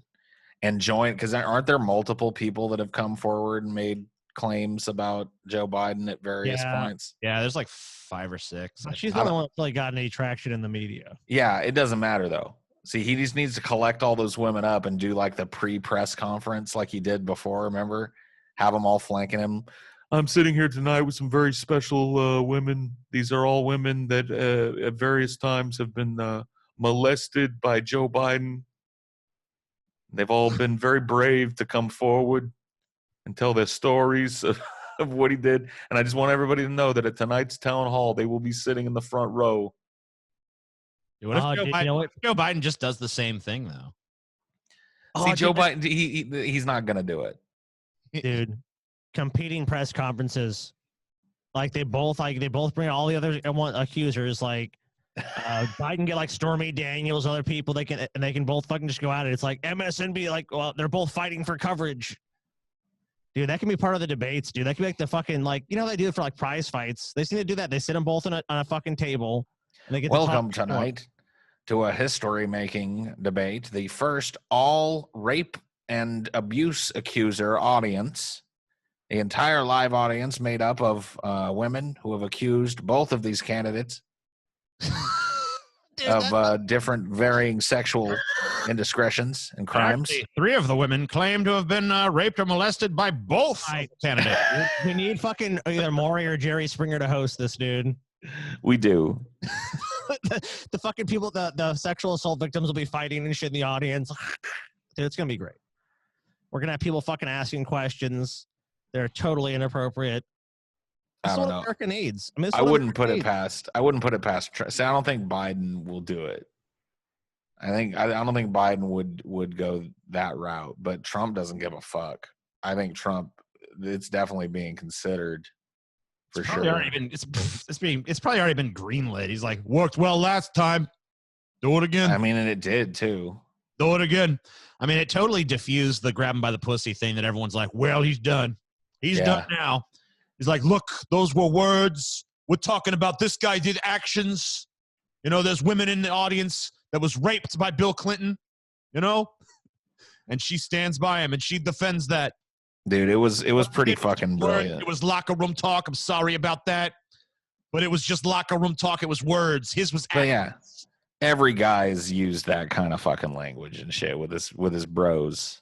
Yeah, man, you know what I like to do, guys? I just like to fucking grab them by the pussy, I don't even wait for nothing. Fuck consent and all that bullshit. I might just walk up to a bitch, just grab her fucking titties, Don't even say nothing. Just not even a hello. Just boom, I'm on them titties. What do you think of that? She respect that. Well, a lot of these people don't even place any credibility in the allegations against Trump. They're like, okay, wait. So, because in their mind, Trump is ultra successful. He's a billionaire. If Trump wants to do it, he can fucking look. They're gonna do it. They're not gonna tell Trump no. I don't believe they said no. I've literally seen the argument the women who've accused Trump are ugly. Why would he fuck them ugly bitches when he can fuck some hot bitch? Case closed. Rug. Yeah, I don't know. Oh man, politics is such a fucking joke. I was just thinking recently about how I wish that they would just go full fucking crazy with it, because at this point it really is just, I believe, now you guys may believe differently, but politics as it exists now, I believe at least what we see of it is mostly done for our benefit. It's it's an entertainment franchise, especially elections. It's an entertainment thing. They're trying to entertain you. And I wish they'd drop this, air of formality and shit and start doing some crazy fucking bullshit. If it's just for my entertainment, then entertain me, motherfucker. Get some chainsaws and some gladiators and some fucking Mad Max vehicle showdowns and some dolphins, some rainbows and some fucking crazy, some ninjas. You know what I mean? Make me fucking guess at what these fucking candidates are going to have to go through next, Give me some space aliens and some fucking, Like, I don't even know, man. Surprise me. People just You're entertaining me. You're supposed to have the better imagination than I do. So get out there and do it. But enough fucking people in this country have this illusion that it really does matter in a substantial way how they vote. So they're like, so they need that thread of legitimacy. So if they did, but see what those people don't fail to understand is if they just embraced the death of, basically kayfabe in politics, it would get way crazier and way cooler. They need to acknowledge that. Like, look, you can have it this lame, boring way. We're saying you can keep the illusion of like your vote or whatever bullshit, but let's just up the ante. Yeah. Let's make like a fucking production. Get some midgets and some flamethrowers. You know what I mean? Some monster trucks. Some topless chicks with swords. They can host games like you said, like the Coliseum, like the Biden games versus the Trump games. I'm like, shit, we gotta evaluate it, man. Like, okay, so who had the better shit going on? Like, so you watch Biden show, and that's gonna be a big part of what's gonna swing your vote because you're gonna watch. I love that. I love that idea. We want to entertain the fucking masses, so like they both put on a fucking show. And whoever puts on the better show, it's like, well, that should be my fucking president right there. Like Trump puts on a lame show, you're like, man, fuck Trump. So when you say that like show like a TV show or like a one-man show or like an extravaganza, like they're putting it together. Like Biden is like the head of of his basically show. I'm expecting musical acts. Yeah, I'm expecting violence. I'm expecting like gladiatorial combat. I'm expecting sports like destruction derby. I want to be fucking wowed. Like I want shit like and now a giant flamethrower. That's chainsaws and titties. Yeah.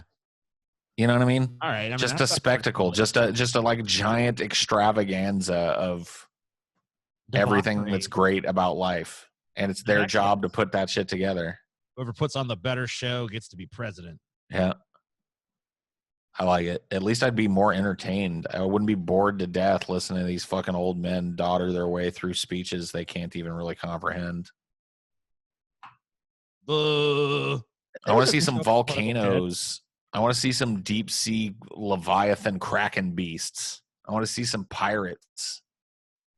You know what I mean? I want to see some fucking airplanes. I want to see some jets with missiles and shit being flown all fast and reckless. Deep sea Leviathan Kraken beast. I love it. It's gonna happen, man. You're denying it, TJ. That's the way of the fucking future, my friend. Way of the future. Way of the future. Way of the future. Making fun of Galen again, TJ. Making fun of Galen. No, I'm not making fun of Galen. I'm making fun of fucking that movie. Howard Hughes. Yeah. No, I know. I'm just fucking with TJ because it's Howard Hughes and his Galen voice are pretty much the same one. Oh yeah. Oh yeah, that is true. No, I go a little bit harder on it for Galen because for the Howard Hughes thing, way of the future. For Galen, I'll be like, way of the future. A little bit further, just a little hair more emphasis. Yeah. No, that's another person I wouldn't want to go up against in the asshole Olympics is Galen. Because most stories I remember about that have been told to me about Galen involve him being a major dickbag to somebody, and just totally stubborn and obstinate and unwilling to listen to any reason. Just like, no, here's my 17,000 part plan of how I'll destroy this individual forever, thinking they should cross me. Show that reason up your fucking damn boy. Like, all right, Galen, I'm not going to piss you off because you're going to make it obviously your life's fucking goal is to fucking fuck me over at that point. Yeah. I don't know. I say we kill them all. I take that Galen still has your fucking TV. That's all I know. Oh yeah, that is true. My God. That's true. Paul's laziness meets Galen's laziness in a battle. It's like, no, I'll pick it up. All right, fuck it. I haven't picked it up in a while. You can just have it. Well, dude, it's a big ass TV. I don't have a car that could handle it. But yeah, I've told Stevie a couple of times, like, yeah, get with Galen and just, I'll pay you and just bring me my TV, and he'll be like, all right. Oh fuck! Then Stevie's laziness. But then I'm not real hot to trot for the TV. It's not like I'm missing it every day. Going, God damn, man, I'm too lazy to go get this TV. I just forget that it's there. I forget that it exists. But I gave and Paul never even was aware of this. We gave Paul like a coffee maker, And then Taylor catches me like, the coffee maker's still in Paul's backseat. I'm like, are you Okay, serious? well there's a reason for that. And then it was like 2 months later, and I was like, oh, goddamn, Paul. I forgot it existed. I did, yeah, for a little while, but we actually took that. Okay, you finally used it? No. We took it. We took it with us to a dinner at a family member's house Oh, okay. because the coffee pot he had was like a 2-cup pot. Oh, okay. Well, I actually see that makes sense to me now. So yeah. Yeah, it was like, this isn't going to work otherwise. I got you. Well, hey, you know what? Now we know the story behind it. Taylor just thought you forgot about it. So No. there's that. That was actually a real, I'm going to tell her that now. I'm like, you know what? You said this shit, but you was wrong. You was fucking wrong. And then, of course, I'm making my ass handed to me about my many flaws as a human being. But, you know, before that, I'll have my fucking brief moment in the sun. Yeah. Dude, you jerking off, dude? Yeah, pretty hardcore. Yes. See, this doing the show remotely thing has let TJ go completely off the reservation with the looking at his phone during the show. I don't even have pants on. I'm just like butt Yeah. ass naked below. Prove it. Well, also, you got pants on. Well, I can't prove it. What am I supposed to do? Show you fucking the dangly bits and all that? You got your fucking That's for drawers you on, too. TJ. I don't got nothing on. Just a shirt. Well, if you're telling the truth, we'll edit it out. Go ahead. No one can see shit. All right, telling the truth, we'll edit it out. Go ahead. No, I'm not. I'm nervous. I'm shy. I'm shy about that. Dude, TJ, you know what, TJ? You could have been one of that dude not to wear pants and show up to the live stream, but you didn't do it. Didn't do it, man. You had your fucking chance. Now, Paul, if anyone questions why Paul has an image up, it's because Paul's usually butt naked doing this, clearly. Well, yeah, but I have the decency not to show people that shit, you know. Well, that's why I'm not fucking standing up. You know, like no one can see. It's not. You know, I'm wearing the shirt. No one TJ, you know that picture down here that Paul had of him like with just his little beanie over his little dangly bits there. That's how Paul's usually chilling, man. He's got he's got that for just to be brand safe, of course. Yeah, that was pretty crazy. Paul, yeah, he held that position for a long time too. It's true. What's it to you? You're not holding the position. I'm just saying he fucking was very still. Impressed, TJ? You impressed by Paul's flexibility? I was impressed by his fucking stamina, just like maintaining that pose. Yeah, see, there he's doing it again. Yeah. There you go, TJ. Don't look at it. Don't look at the light, TJ. Don't look at it, TJ. I'm looking at it. Fuck you. Don't look at it. Well, then don't flaunt it. Quit being disgusting, TJ. I'm not. What? Oh. So wait a minute. Your wandering male gaze is now my fault because of how I decided to dress today. Yeah. Oh, TJ. Absolutely. Really? Absolutely. If this is how Paul feels comfortable, I say he should do the show however he feels like. Just another example of why the patriarchy has to be dismantled. I feel comfortable staring at his fucking empty crotch. Well, you're making me uncomfortable staring at it, TJ. Good. Don't look at it. Good. Your Look like discomfort is part of what turns me on about it. Wow, Part of what gets me off. So you go ahead and be uncomfortable.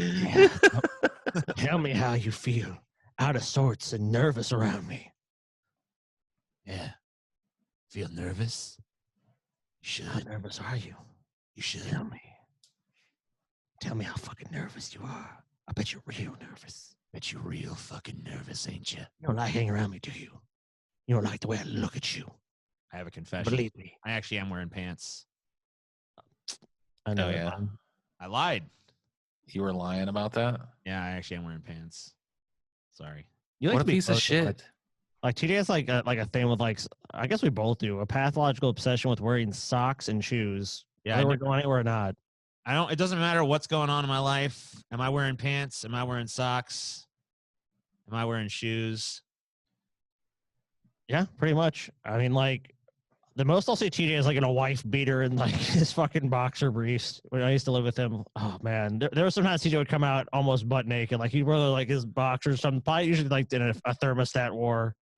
She just fucking shambled out. Ugh.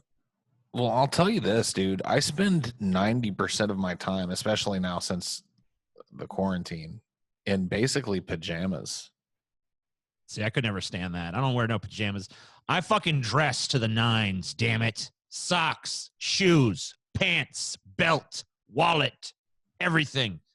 But you're sitting around at home scratching your ass all day. That's correct. But I still maintain dignity, sir. I don't walk around in my pajamas like some sort of savage. Neither do I. Dude, I'm basically in jammies, dude. Right now, I'm in jammies, basically. And you disgust me, sir. I'm in like some sweat shorts, basically. You know, some big baggy sweat shorts. Shame. And just a t-shirt, you know. Something I'd wear. Something I'd wear to take a nice. You know what? Me and Scotty have more self-respect than that. We're dignified gentlemen of refinement. My self-respect does not spring forth from the well of how much fucking clothes I've changed into. Okay, I get my fucking self-respect from within, not from without. But you know, it would if you truly respected yourself within, it would be reflected by your outward behavior. No, because I truly respect myself within, I can look the way that I want to look, and I can be comfortable and truly feel no guilt or shame about it. No, that doesn't sound like how it works, Paul. I don't think that's how it works. Well, you wouldn't, because you have a lack of that. Look at this. Look at my splendor. You preen yourself. You dress in these modern clothes with the, oh, look at me. I've got a little false pocket on the front of my t-shirt. That dresses it up. It's a t-shirt with a fake pocket on the front of it. So that means it's a big deal. Is that pocket functional, TJ? Is it functional? Is it even there? He's got to put his headset back on because he can't even fucking hear us. What are you talking about? It's a real pocket. Yeah, that pocket. Oh my God. See that? I knew it was there. That fucking pocket up there. Bullshit pocket. You don't ever put anything in that goddamn pocket. It's a real pocket, sir. That is a pocket that is there to make you feel like that's not just a pajama shirt. No. But in reality, you could curl up on the fucking couch in that shirt and it's going to be comfy as fuck. There ain't no collar on it. Yeah, I could film things. Sometimes I put my cigarette packet in there and I feel like a greaser from the 50s or something. You're full of shit, TJ. No, I'm not. You're literally full of shit. No, Paul. No. I've just embraced it. No.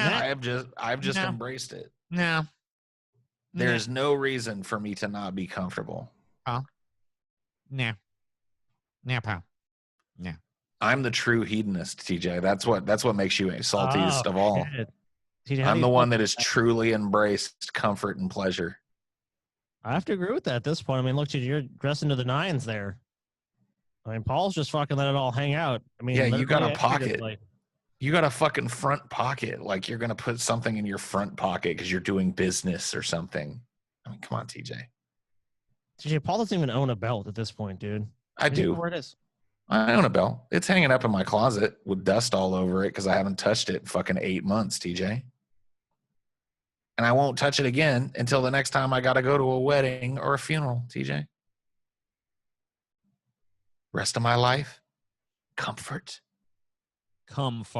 Big baggy sweatpants, big oversized t-shirts.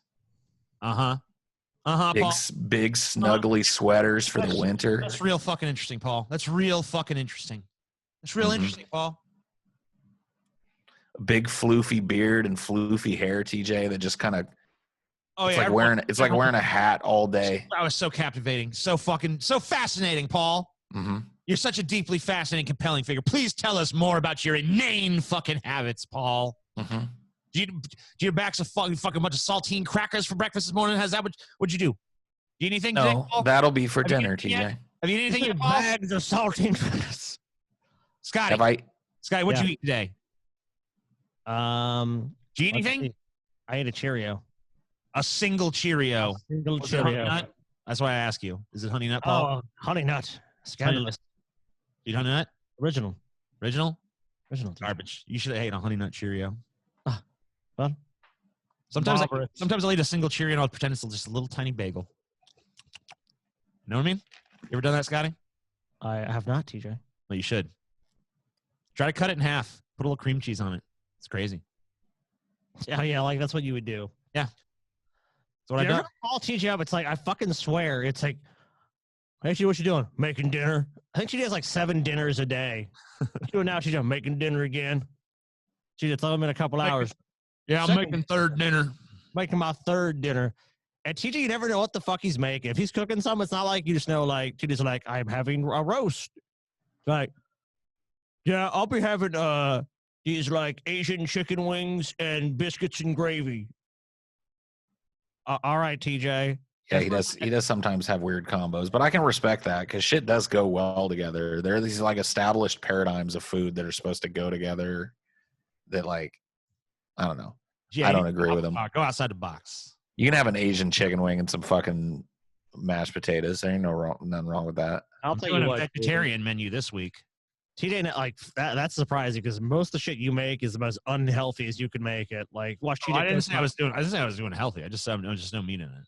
Okay, well, first off, we're gonna have about 3 sticks of butter. That's gonna be melted down first. Okay, That's so number one. Go watch any fucking chef on YouTube and see how much butter they use.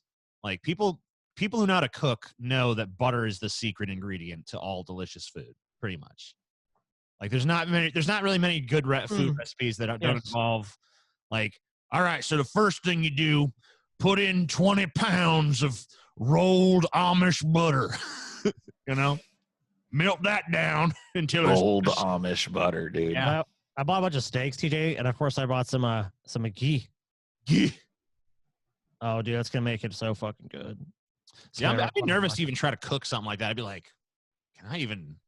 What happens if I ruin this? It's too expensive. Oh, dude, you're not gonna put butter I'd on be the steak and ruin it. Yeah, that's true. You can't fuck. I mean, come on, a fucking. Okay, so here's a challenge for you. Name me the food that a little butter would not help or improve in some way. A stick of butter. I don't know. Then you just got butter. You can eat a stick of butter and it would not be improved by. So butter is not going to make it better. Yeah, right. I mean, it's not going to improve it. It's just going to be more of it. I win. Okay. I win. Okay. I mean, fair enough. Okay. Name something aside from another stick of butter that's not going to improve it. Yeah. I would be improved by butter. I thought of some stuff like, so I don't think it would make this any better. And then I do it. I'm like, it does. I mean, just something that was already made. Like, if you took chocolate pudding and just added a bunch of butter to it, it probably wouldn't. If you added a bunch of butter to it, that would be kind of gross. But if you added just a little hint of butter, just give it that little. I mean, I guess that's true. If you had maybe a little bit of butter, that could have if it was a very a little bit more flavor. Creaminess, you know, a little bit more richness into the layers of chocolatey goodness. You know? Dude, it's fucking hard because I'm thinking about especially with an American diet, okay, pancakes, butter, toast, butter. Well, you're thinking of things that are iconically associated with butter. For fuck's sake. No, but I'm saying but then okay, but what's not? Okay, a steak, butter.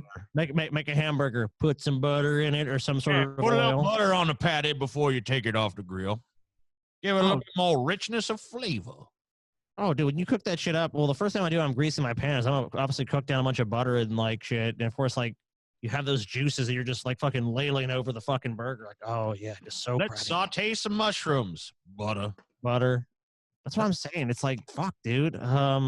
Let's saute. Oh, let's do the Holy Trinity. The fucking Holy Trinity, you know, in Cajun and Creole cooking shit, which is onions, peppers, and celery. Let's chop up some of that. What are we gonna cook that up in? Oh, butter. I guess you could use oil. I mean, you could use lard or something. Be a loser, but you use butter if you're a man. Fuck, dude. Butter. I mean, there's probably some ice cream flavors that would not be improved by butter. You know what I noticed about since I've been watching so many cooking videos online? People who actually cook a lot have lost all track of what measurements are. Well, yeah, because they don't need to, because they know the ratios and shit, and they just do it. Because they'll be like, all right, and then you put about a teaspoon of olive oil, and they'll proceed to put 4 tablespoons of olive oil. Glug, glug, glug, glug, glug, glug. There's a teaspoon. It's like, what? That's not a teaspoon, you psycho. I fucking shudder that anyone's actually listening to you describe this, because you do not. Well, a lot of times, too, that you're evaluating it based on, they might have a recipe they're giving people, but that's based on a certain amounts, and they might be making more. So it's you're saying, I'm going to make these chicken wings, and you need this much to make the batter or whatever. No, I think you're talking about, I've watched Julia Childs do this. I've watched Gordon Ramsay do this. I've watched a bunch of these other famous, like Paul Prudhomme and shit. They just like, all right, then take a big old scoop of it. Julia Childs especially will just grab shit with her hands. Like, yeah, it's about a cup. I don't know. Like 3 cups. Yeah, but they're such good cooks that like it doesn't fucking matter. They're like, it doesn't mean they never fuck anything up because every chef fucks something up every once in a while. But it's just like, it doesn't matter if they do. Most times they're just gonna be able to wing it and make it work. Yeah, you know, I saw Julia Childs make. What? It looked fucking revolting. She made a fish loaf. A fish loaf? Yeah, Oh, and no. she was like, and you can also use this recipe to make fish dogs. It's like, Ew. I love fish, dude, but no, I don't want a fish I do not loaf. want a fucking fish dog. I do not want a fish loaf. Get the fuck up out of here. Ugh. Yeah, I can't take that. That's too much. That's Man, too teach me to far. make some good like nachos or something. Or a burger or something cool like that. Like something I'm actually gonna fucking want to eat. Not fucking I don't want a fish dog. loaf. TJ, would you care for a fish loaf? A fish loaf. Would you like a fish pie, TJ? Bitch was Come like on. 6'4". Some shit like that. She's crazy tall. You can grind up these pig testicles to make a runny, greasy pate of sorts. Yeah. She would cook shit like that. Some of it looked pretty good. Others, I was like, I am dubious of this. You like liver, TJ? Like old liver and onions? I've never really had liver and onions. I've Make it. liver in some other dishes that I thought was pretty good. All right, now Paul won't eat it. There's a All really right, good there's a dirty rice recipe I've wanted to do for a while that requires a shit ton of chicken livers, and I watched the process of chopping them up, and I have to say it's pretty revolting looking. But I heard that the flavors of the rice when it's done is pretty good. So I think when they're used in cooking, like my mom used a lot of chicken livers and shit in cooking. Yeah. You hardly know that they're there. You don't even know that they're there. yeah, But like chicken liver on its own or just fried up and served like that is I can't. See, I know it. There's yeah, no way. I think that would skeeve me out a little bit too. But I don't know. I'd try it out. What about the chicken hearts, dude? I did like the chicken hearts. Yeah, chicken hearts and gizzards and the hearts. I thought it would taste different. I thought it'd be like slimy or something, but Good, it dude. really didn't taste any different than most Little meat fucking chicken's chicken, heart. So I don't know. It I don't tastes, give a fuck, dude. tastes kind of like the oysters on the chicken's back. Little like super Yeah. delicate cuts that they have like right on the back of the chicken. There's like those 2 spots that are like very oyster-like in texture, so they call them the oysters, and it's super moist and juicy. It was kind of like that, the heart. Not to pop it off. yeah, those chicken livers are one of the few things that my mom would make that I'd never go anywhere near. You're just like, nope, sorry. they look especially disgusting during prep. She would deep fry them or just like a iron skillet fry them in the oil and bread them and shit, and they'd come out all golden crispy and shit, and people would love them, and I just couldn't. They probably tasted good. Just knowing your mom, I mean, I'm sure they do. Yeah, I have hang-ups that really have nothing to do with it. your mom is such a good cook. She's just like a figure to aspire to for sure.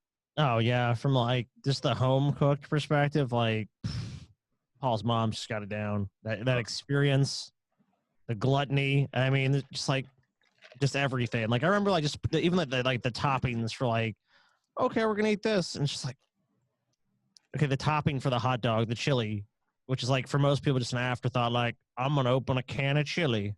Yeah. See, this is Oh God, man, that looks so fucking gross. Oh. That is Paul, look at that. Oh, look at that's that. hideous, man. Fry that up good for you, boy. Gonna fry it up real good for you. gross. Bleh. Yeah, I'm not down with that. Come on, you want to? I'll fry some chicken livers, TJ. Want some fried chicken liver, boy? Yick, yick, yick. Gross. Dude, you know what? How about this? I'll fry up some chicken, and some will be livers, and some will be like other parts of the chicken. I I bet you fried up I could do it. I mean, look, you wouldn't know the difference. There've You been wouldn't lots know of the foods. There've been foods that have grossed me out before that I've gotten over it. Like I was always grossed out by avocado because I don't know, like guacamoles and stuff, and I got over that. I was grossed out by raw oysters. I got over it, so I think I could get over the chicken thing. But it's my immediate thing looking at those is like, ugh, gross, not nice. Don't want. You're fine, TJ. I know. Eat the organ meats, man. Just rip them out of the. I mean, yeah, I'll do it. Give it a shot. So how's your quest? You never told me, TJ. How's your quest for the ultimate hash brown going? I don't know. I haven't done it in a while, but I did look at some more recipes last night, so I guess I'm probably gonna try it again tonight. Well, whenever you think you're ready, man, let me know. I know Paul Fly's never gonna leave his house again, but when I venture forth next, Yeah, I'm still working on it. I'll demand a sampling of I was watching Gordon Ramsay do it the other day, and I didn't really necessarily like the recipe he used, but I did think it was kind of interesting that he used these. He used like more like a waxy potato, and I was like, maybe I should just stop using these russets and use one of those. But I don't know. Anyway, we've been going for about an hour and 40 minutes, so we could probably wrap this up if you guys want. Sure. What are we gonna do with it after it's wrapped up? Stick it in her. All I right, see. we're done. Done. Fare thee well. Yeah. May you all rot in hell.